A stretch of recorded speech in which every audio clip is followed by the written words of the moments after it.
আসসালামু আলাইকুম। কেমন আছেন আপনারা সবাই? আশা করছি সবাই অনেক বেশি ভালো আছেন। সবাইকে আবারও একবার আমন্ত্রণ করছি সাদামাটা রান্নাঘর অ্যান্ড ব্লগসের আরেকটি নতুন ভিডিও দেখার জন্য। আজকে আমি আপনাদের মাঝে আরেকটি ইফতার রেসিপি শেয়ার করছি। ডিম থাকলে ঝটপট তৈরি করে নেওয়া যাবে।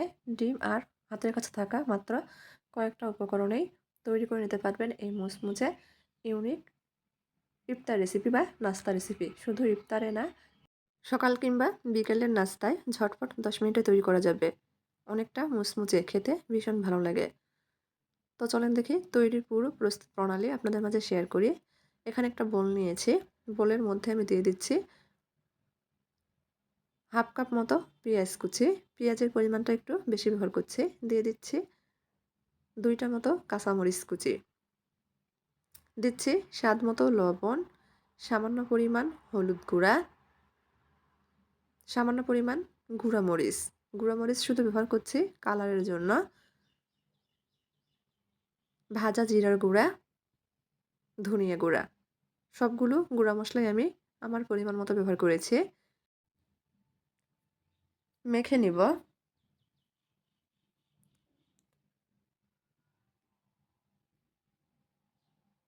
মেখে নিয়েছি। এখন এর মধ্যে দিয়ে দিচ্ছি ধনেপাতা কুচি।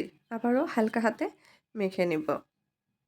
ভিডিওর প্রথমেই আপনাদের অনুরোধ করছি, যারা ভিডিও দেখছেন তারা প্লিজ একটা লাইক দিয়ে পুরো ভিডিওটা দেখার চেষ্টা করবেন। এখানে আগে থেকেই একটা বাটিতে আমি 2টা ডিম ভেঙে রেখেছিলাম। দিয়ে দিচ্ছি। মেখে নেব। আসলে ইফতারে অন্যরকম কিছু খেতে চাইলে ঝটপট ডিম দিয়ে এই রেসিপিটি তৈরি করে দেখতে পারেন।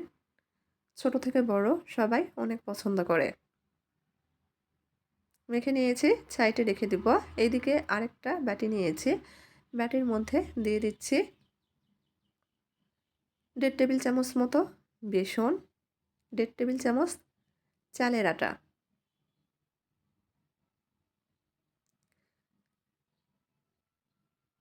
আর দিয়ে দিচ্ছি 1 টেবিল চামচ মতো আটা। নর্মাল যে আটা রুটি খাই সে আটাই ব্যবহার করছি। এখন এর মধ্যে দিয়ে দিব স্বাদ মতো লবণ, সুন্দর কালারের জন্য সামান্য পরিমাণ গুঁড়ামরিচ, হলুদ গুঁড়া, দিয়ে দিব হাফ চামচ মতো চিলি ফ্লেক্স। শুকনো উপকরণ মিশিয়ে নিচ্ছে।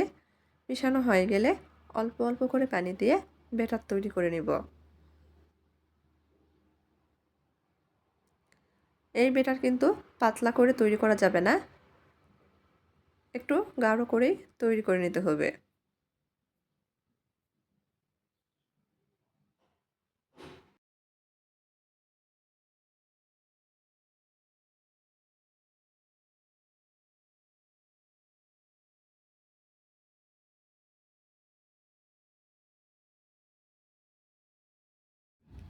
ব্যাটার তৈরি করে নিয়েছি। এর ঘনত্ব দেখে দিচ্ছে। ঠিক এরকম ঘনত্বের ব্যাটার তৈরি করে নিতে হবে। এখন এর মধ্যে দিয়ে দিব ধনিয়া পাতা কুচি। আবারও নেড়েচেড়ে মিশিয়ে নিব।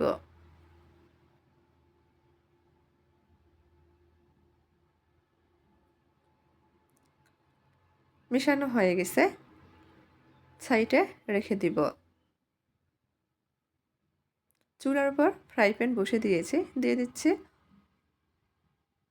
হাফ চামচ মতো তেল। তেল গরম হয়ে গেলে মেখে রাখা ডিম দিয়ে দিচ্ছি।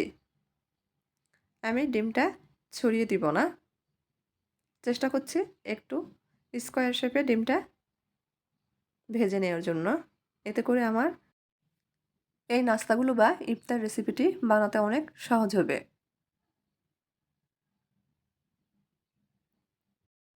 চুলার আঁচ লোহিত করে রেখেই ডিম ভেজে নেব। যেহেতু ডিম পাতলা করে ছড়িয়ে দেইনি, সেজন্য লোহিত রেখেই ভেজে নিতে হবে। এক পাশ ভাজা হয়ে গেলে উল্টিয়ে দিব। অপর পাশেও খুব ভালোভাবে ভেজে নিব। ডিম ভালোভাবে ভেজে নিয়েছি। এখন খুন্তির সাহায্যে এভাবে লম্বা লম্বা করে কেটে নিব। এভাবে আমি কয়েক পিস করে ডিম কেটে নিচ্ছি।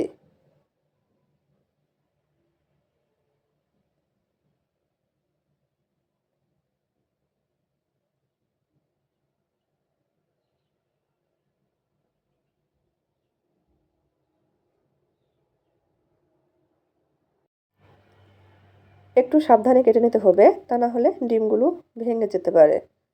ভাজা হয়ে গেছে, উঠিয়ে নিচ্ছি। এখন এই ভাজা ডিমগুলো একটু ঠান্ডা করে নেব। যখন পুরোপুরি ঠান্ডা হয়ে যাবে তখন আগে থেকে গুলিয়ে রাখা বেটারের মধ্যে চুবিয়ে সরাসরি গরম তেলের মধ্যে দিয়ে ভেজে নিব। এই যে বেটারটা আবার একটু নেড়েচেড়ে মিশিয়ে নিচ্ছি।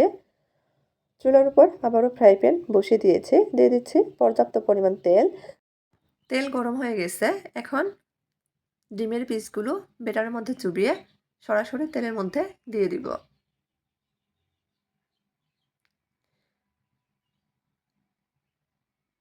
আমি একেবারে সবগুলো ভেজে নিব।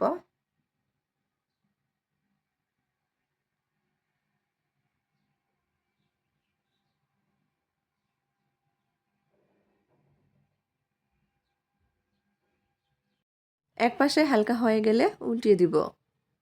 এ সময় চুলার আঁচটা অবশ্যই কমিয়ে রেখে ভেজে নিতে হবে।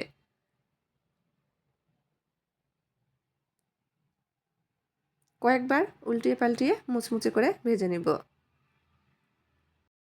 সবসময় তো আমরা ডিম সেদ্ধ করেই চপ তৈরি করে খেয়ে থাকি। একবার এভাবে ডিম ভেজে চপ তৈরি করে দেখতে পারেন, খেতে কিন্তু ভীষণ ভালো লাগে।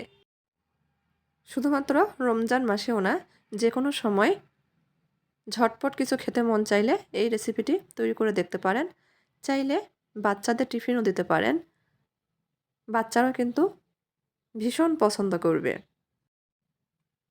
তাই আপনাদের আবার অনুরোধ করছি, একবার হলেও তৈরি করে দেখতে পারেন, ইনশাল্লাহ অনেক পছন্দ হবে।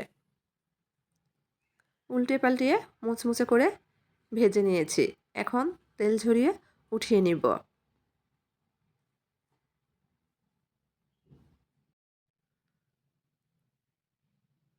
তেল ঝরিয়ে উঠিয়ে নিয়েছি, পরিবেশন করে নিয়েছি।